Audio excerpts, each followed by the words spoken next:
Hello, Matthew here, and welcome to my 50th episode. In this episode, I talk about three of my past guests who have collaborated to bring a beverage to store shelves. Now, I want to make clear they collaborated before I got to talk to them. I've just talked to them individually, and today I want to pull that together and show their collaboration and talk about that. And also, I want to talk about what I plan for Harvest of Pour in the future. And I also have an ask for you, the listener. Before I get into that, there's a few people I would like to thank because otherwise I never would have had this podcast in the first place. First, I'd like to thank Jenny Bellinger. She's a podcast host of the Badass Direct Sales Mastery. Yeah, you got to take a look at this. It's a great podcast. She kind of helped me show me the ropes on how to get a podcast started. And the voice you hear at the beginning and the end of my typical podcast is Jenny's, as she introduced me and sees me out. I'd also like to thank Dallas Amston, the founder of Communicate to Succeed. He was the one who interviewed me on my episode 0 while I was still kind of concepting the idea of Harvest of Pour. And along the way, over the year, he has kind of given me pointers and tips on how to improve and make this podcast better. And finally, I'd also like to thank Virginia Munquez, founder of Master Connectors. Now, without her, this podcast definitely would not have existed because she's the one who convinced me to try this in the first place. And again, thank you to all three of you. And also thank you to all the guests that have been on and those that have sponsored me along the way. All right, let's get to the show.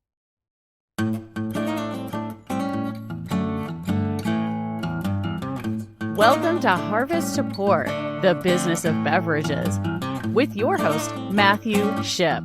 This is the podcast for all of those who are involved in the agriculture all the way to the distribution of beverages. And now your host, Matthew Shipp. Hello and welcome to a very special episode of Harvest to Pour. I'm your host, Matthew Shipp, and today isn't just another episode. It marks our 50th episode and 1 full year of diving deep into the business behind the beverage and the incredible people who craft the beverages we enjoy. And I'm thrilled to share this milestone with you as we reflect on the journey and to set the stage for even more exciting discussions. So I wanted to get into why I started this podcast in the first place. And you can go back to episode 0 and get an idea, but it's kind of evolved from then. So I really started this because I really wanted to understand the beverage industry and the people behind it and how they kept their businesses going, their successes, and how they overcame their challenges in just the day-to-day business. And what I discovered as I did this, it gave me an idea of how they used their vocabulary or how they described their challenges in their own words so I could better understand their business. And then I slowly started realizing that, this is a great place for other business owners to come and listen to how other business owners have done it and some of the things they've overcome that maybe this business that's listening hasn't come up against yet, but now they're more prepared to look out for something. And so this kind of evolved into its own sort of B2B beverage industry podcast. And also occasionally I'll drop in one of my workshop minutes and I'll share some of my ideas for improving collaboration in their business or something I might have done just to see what I was hearing from other beverage companies, what their challenges were. And then I would share back what I was hearing and then say, hey, this is a way you could structure it. So, what's going to be special about today's episode is I just wanted to take a step into what I really wanted this to be about was this collaborative effort that would help other businesses strive and thrive. And there was a set of interviews that I had and that showed how coming together can transform challenges and opportunities, both within your business and between other businesses. The 3 interviews I had with Fanci Freez, Pivot North Consulting, and Avidity Creative. The collaboration these 3 businesses had, what they learned was how to pull on each other's strengths and how to take and set a goal and achieve it together. And really came up with some really cool, innovative strategies and communications towards developing a product together. So let me break it down a little bit. Gail at Pivot North Consulting and her team brought their deep expertise in taking local favorites to grocery shelves nationwide. So she works in consumer product goods. Gail discusses her experiences in transitioning from hospitality to product development. They take products that are well known from restaurants and other food and beverage through an R&D process and ensure that they are suitable for grocery shelves. They manage everything, packaging, and distribution. So here's a quick snippet of our conversation with Gail, explaining the initial challenges and the innovative solutions they develop with their market to menu strategy.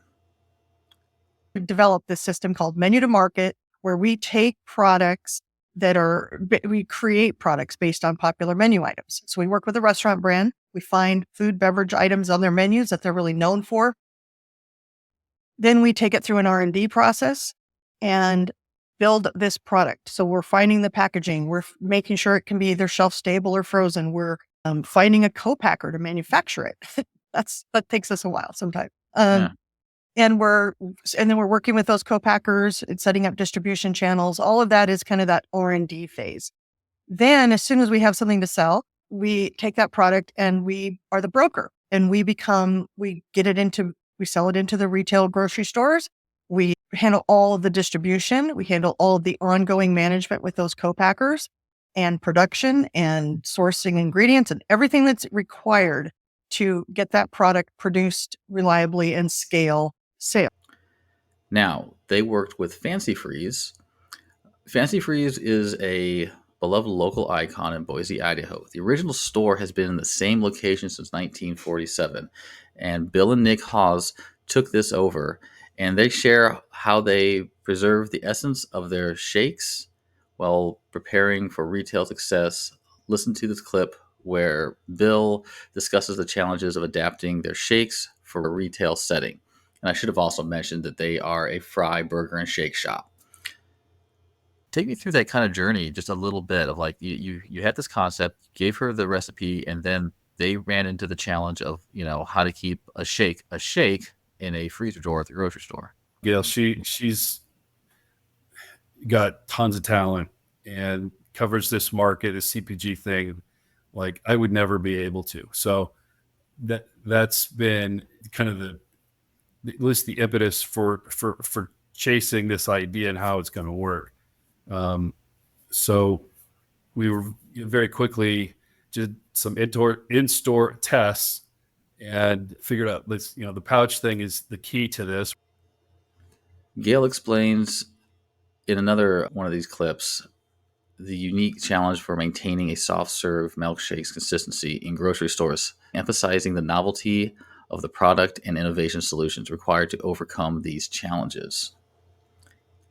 It's a milkshake.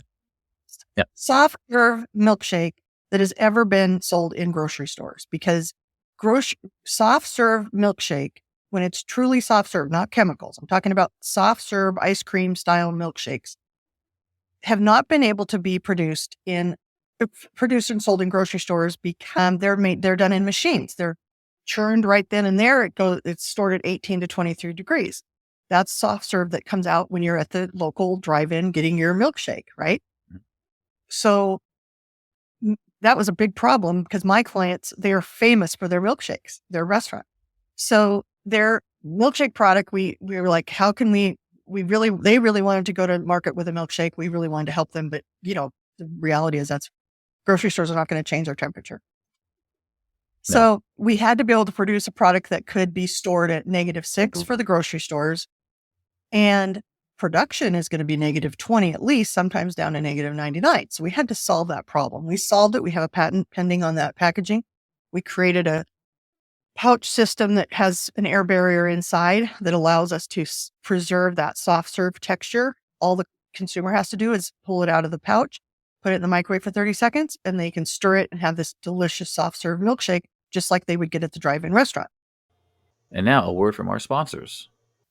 Hey, do you have that friend where when you're excited about a new coffee shop you've discovered and you take them there and you're excited for them to try the coffee and they take a sip of it and look at you and go, it's just coffee. Well, I think I've discovered a coffee shop that'll definitely change their mind on what coffee is.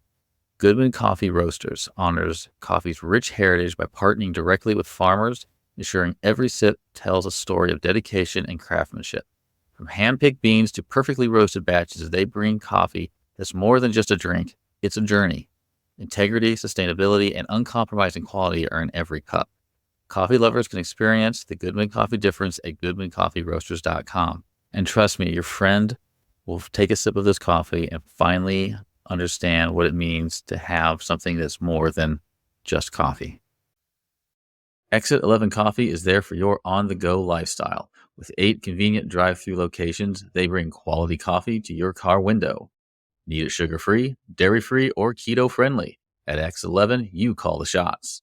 They've got options for every diet and taste. The best part, every sip supports local farms and businesses. So swing by Exit 11 Coffee, where great taste meets small-town values without slowing you down.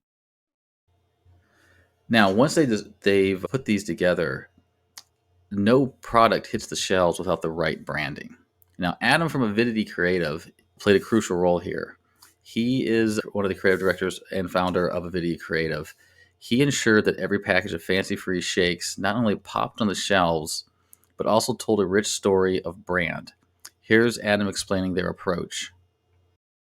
We knew that this being a new product that people have not seen on a grocery store shelf before, but they've had many times at a diner, we needed to be clear about what this was. There's probably a little bit of educating because when you see the product, it's in a pouch and you don't see the cups right away until you buy the product or buy the pouch and get the cups of ice of milkshake out of the pouch. So we needed to be clear about what's actually inside of this. And the way that we went about that was pretty simple. It's just like how we use photography to show a milkshake, and we showed a milkshake that's like kind of melting and oozing. So it's just showing that it's like soft serve and it's not like a scoop of hard traditional ice cream that you've blended up or something. And we showed the product just as it would be when you start to drink it, consume it.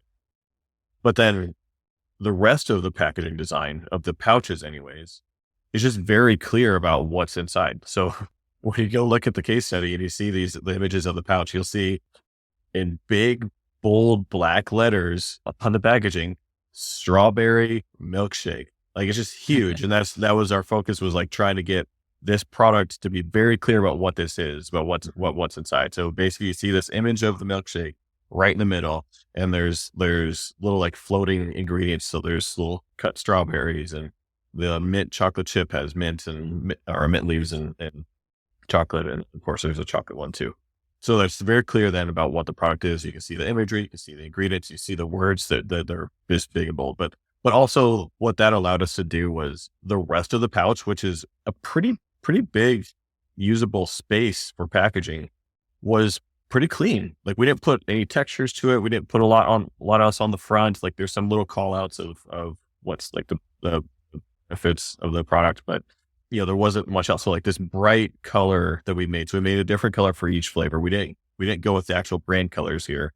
We just went with a color for each flavor. So strawberry is pink, mint is a light green, and the chocolate is of course a brown. So those colors reiterate or reinforce the flavor in your mind, because everyone knows what those flavors taste like. It's just, how can we grasp which flavors these are? But those colors are already bright, and it allows the packaging to stand out very well on a shelf. Now, what he was attempting to do there was keep with the theme of Fanci Freez. Remember, it's been around since 1947 and has a unique following. So he needed to identify with that group and with that company, but also make it stand out on store shelves.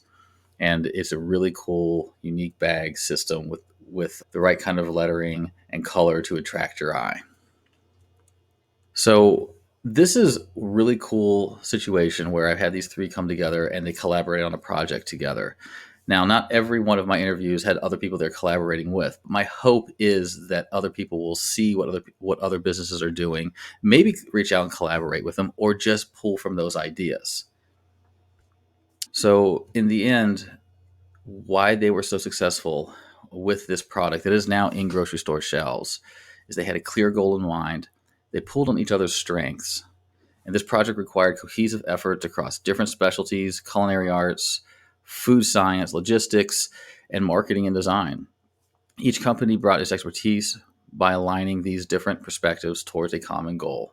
And it was very complex. They had risks to understand. With the R&D, they had innovations with the bag system. So the bag is really cool because you can take it and put it in a microwave, and it'll control the heat just enough to get that milkshake to the right temperature, so it's more viscous, and you can eat like a milkshake or drink it like a milkshake. And also, the other piece was maintaining brand familiarity. The product needed to strike that balance between being innovative enough to capture interest and familiar enough to encourage purchase. And this is what Adam did very well. And this involved a lot of strategic decision making and product flavors, presentations that would resonate with both new customers and longtime fans of Fanci Freez. So this is, again, a good example of a great collaboration in the beverage industry. This pulled from people who supported the beverage industry, a beverage itself. And I hope that these type of collaborations I can capture. And speaking of that, I'm also curious, listeners, what topics or types of collaborations are you interested in hearing about in the beverage industry? I'd love to hear what topics you're thirsty for or want more knowledge on. Any particular innovation or collaboration that's caught your eye, reach out and drop me an email. I'm also going to have a Google form that I'm going to put in the show notes if you want to answer a few questions about the direction Harvest to Pour might go. And your input's definitely going to help me shape next year. So in the end, I'm hoping to return to some past guests to see how their businesses has changed or discuss different aspects of the business behind their beverage. I've got some people lined up that I've interviewed before. I'm going to interview some of the other people within their business and see how they're doing. And as I wrap up, I just want to say again, thank you. And I hope, go ahead and please give me your feedback and tell me what you think. And we'll look forward to more stories of innovation and collaboration in the coming year. So again, and always, if you've enjoyed this episode, please consider subscribing, leaving a review, or sharing it with friends. Any bit of support makes a huge difference. And here's to another year of exploring the beverage industry together. Till next time, I'm Matthew Shipp from Harvest to Pour. Have a great day with your favorite beverage. Thank you for listening to Harvest to Pour, the business of beverages with Matthew Shipp. Check the show notes for our guest contact information. And connect with Matthew Shipp on LinkedIn today.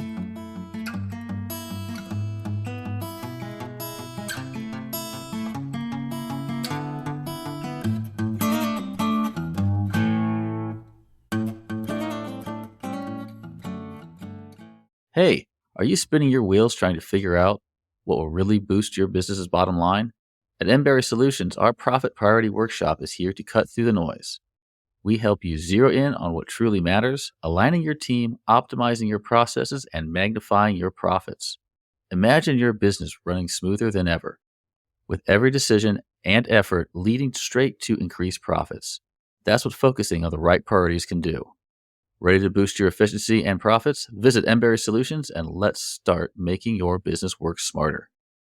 At Emberry Solutions, we take your business from bottlenecks to breakthroughs.